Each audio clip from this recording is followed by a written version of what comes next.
Ethan Harper stared at his phone, the screen illuminating his quiet room in muted blue. The message was simple: Ethan, I'd like you to come over this weekend. Just you and me. Mason. He read it twice, then a third time, hoping he had misinterpreted the tone. It wasn't unusual for his Uncle Mason to invite him over. Mason had always been warm, charming in that understated way, but there was something in the phrasing that made Ethan hesitate. Just me and him, he muttered under his breath. That detail lingered like a question mark that refused to fade. Ethan ran a hand through his hair and leaned back against the wall. Mason had always been a presence in his life, but lately, the uncle he admired from afar had taken on a different significance. There was curiosity in Ethan that he didn't entirely understand, an emotional pull he couldn't neatly define. Maybe it was the way Mason listened, really listened, when he spoke. Maybe it was the quiet confidence that seemed to radiate from him without effort. Ethan didn't know, and that uncertainty both excited and unnerved him. By Friday morning, Ethan had made up his mind. He packed lightly, unsure of what to expect, and caught a train toward Mason's neighborhood. The city blurred past the window as his thoughts oscillated between anticipation and apprehension. Memories of previous visits filled his mind, Mason showing him old photographs, teaching him a trick with chess pieces, or just talking about life's oddities late into the evening. This weekend promised more than nostalgia, though. He could feel it in the tight pull in his chest and the nervous tapping of his fingers. When Ethan arrived, Mason was waiting on the porch, as if he had been expecting him all along. The sunlight caught in Mason's hair, and for a moment, Ethan's pulse quickened. "Ethan," Mason said, his voice calm, even, but with an undertone that suggested more than simple hospitality. "Come in.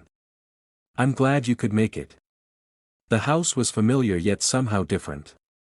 The living room smelled faintly of cedar and old books, the furniture arranged in the same way Ethan remembered, yet the air seemed heavier, charged with an unspoken tension. Mason led him to the kitchen, where the faint aroma of fresh coffee mingled with the crisp scent of autumn wind drifting through open windows. "Sit," Mason said, gesturing to a chair near the table. "We have a lot to catch up on." They talked at first about ordinary things, Ethan's studies, Mason's work, but the conversation slowly took on a deeper, more personal tone.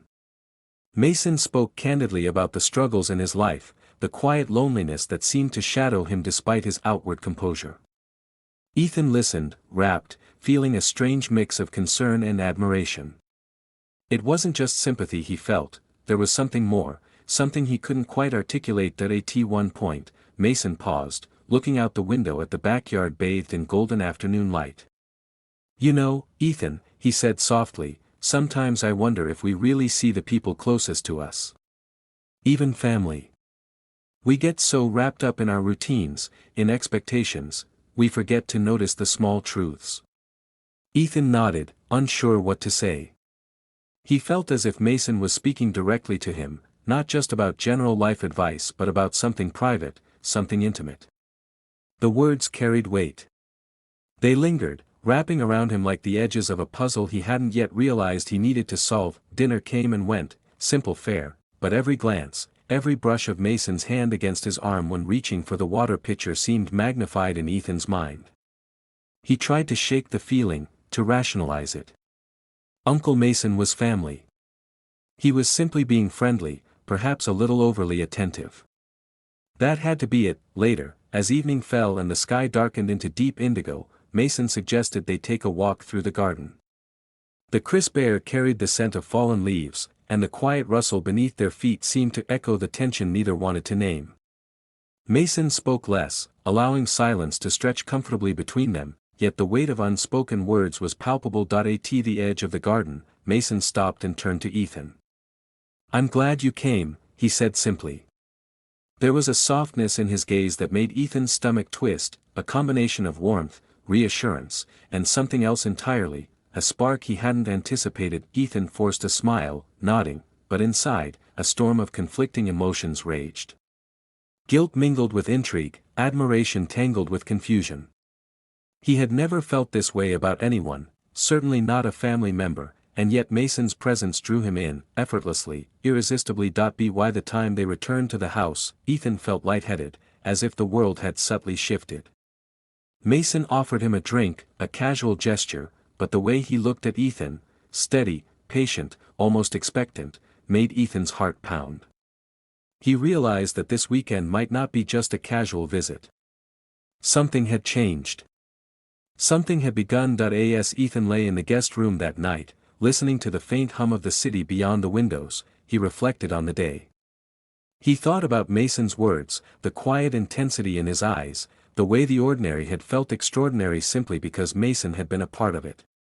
There was a pull he couldn't resist, a question he couldn't answer, and then, just before sleep claimed him, Ethan understood the truth: nothing about this weekend would be ordinary. Something had shifted, subtly but irrevocably. He didn't know what lay ahead, and the uncertainty both thrilled and terrified him. With that realization, his eyelids finally closed, but the tension lingered, like the first tremor before an earthquake. The weekend had just begun, and everything, Ethan knew, was about to change.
Ethan woke to the sound of the city humming outside his window, a low, constant pulse that seemed to mirror the restless thoughts in his mind. The previous week's interactions with Julian replayed over and over, each glance and casual touch taking on new weight in his mind. He had never expected a roommate to feel so complicated, so compelling. Something about Julian's presence was magnetic, pulling at parts of him he had long kept controlled and cautious. That morning, Julian emerged from the kitchen with his usual easy confidence, carrying a steaming mug of coffee. "Morning," he said casually, though the way he leaned against the doorframe made the word feel layered, intimate. "Didn't hear you up earlier. Sleep well?" "Yeah," Ethan replied, trying to keep his tone even. "Just a little restless." Julian smirked knowingly. "City noises, huh? Or maybe you've got something on your mind." Ethan felt his cheeks warm, unsure if Julian was teasing or reading him with a precision that made him slightly uncomfortable. "Maybe both," he said cautiously, taking a sip of coffee to hide the flush. Julian leaned forward slightly, eyes glinting with curiosity. "You've got that look," he said. "Like you're thinking about something personal." Ethan froze, realizing he had been lost in thought about the previous night, the small request Julian had made, the subtle tension it created between them. He hadn't told anyone about it, he wasn't even sure he could explain it to himself. Yet Julian's gaze seemed to peer straight through his carefully maintained defenses. "Maybe," Ethan said, attempting a neutral tone. "Just a lot on my mind." Julian's expression softened, just a fraction. "Hey, don't worry. I'm not trying to pry. But I have to admit, I feel like we're in this odd space. You know, roommates, friends, maybe something more complicated than that." The words hung in the air, a challenge wrapped in casual delivery. Ethan's pulse quickened. Something in him wanted to step back, maintain boundaries, preserve the sense of order he so valued, but another part, a quieter, more daring part, felt drawn forward. The next afternoon, Julian approached him with an unusual level of openness. "So, about yesterday," he began, voice low and conversational. "I wanted to ask you again, can you help me with something?" Ethan raised an eyebrow, curiosity tinged with caution. Something like before? Julian nodded. Yeah, kind of. I need an honest second opinion, and I thought, well, maybe you could help. His eyes were steady, almost vulnerable beneath the playful exterior. I promise, nothing crazy. Just, a favor between roommates. Ethan hesitated, the memory of the previous request flooding back. The thought of closeness with Julian made his chest tighten, a mixture of excitement and uncertainty that was difficult to name. All right, he said slowly. I'll help. Julian's smile was quick, fleeting, but it carried a warmth that made Ethan feel both reassured and strangely exposed. Thanks, Ethan. Seriously. From that point, their days took on a subtle but noticeable shift. Even mundane tasks, making coffee, organizing the living room, walking to the nearby convenience store, felt charged with an unspoken tension. Julian had a way of speaking to Ethan that made him hyper-aware of every movement, every glance. He noticed the way Julian's hand lingered briefly when passing a notebook, or how his laughter seemed intentionally close, brushing against the edges of familiarity in a way that blurred boundaries. Ethan also noticed Julian's secrets more acutely now. Texts that he glanced at briefly, quickly dismissed, but their urgency left him with questions. Small inconsistencies in Julian's explanations, just a friend, or nothing important, suggested hidden layers to his life that Ethan couldn't yet decode. Curiosity battled with caution inside him.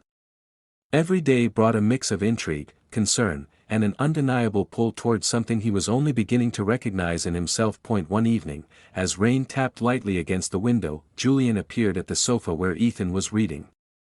You ever wonder about trust? He asked suddenly, voice low. The question was casual, almost philosophical, but the way Julian looked at him made it feel intimate, challenging. Trust? Ethan repeated, unsure how to respond. Julian nodded.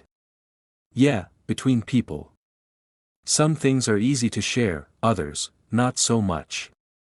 But you know, when you trust someone, it changes everything. Ethan felt a shiver run down his spine. He realized that he was thinking about more than just trust, about connection, desire, the possibility that his feelings for Julian were evolving faster than he was prepared to acknowledge. Their conversation ended with a silence that was heavy but not uncomfortable. Silence, in this apartment, had become a language of its own, speaking volumes about what was unsaid but strongly felt. Ethan knew that he was walking a line between curiosity and restraint, desire and ethical boundaries. And yet, he couldn't bring himself to step back. Days passed, and Ethan's awareness of Julian's subtle cues only deepened. A casual brush of the arm, a playful challenge in a conversation, a lingering look at the edge of a smile, they were small, seemingly innocent actions, yet they carried a weight he could not ignore. He found himself analyzing every word, every gesture, wondering if Julian's intentions were truly casual, or if there was something more beneath the surface. One night, while Julian was out briefly, Ethan noticed a text pop up on Julian's phone left on the counter. He hesitated, conflicted, but curiosity overcame caution. The message was brief, cryptic, "Can't wait to see you tonight. Keep it just between us." Ethan felt a pang of something he couldn't name, surprise, confusion, a strange ache of betrayal, or perhaps a warning of complexity yet to come.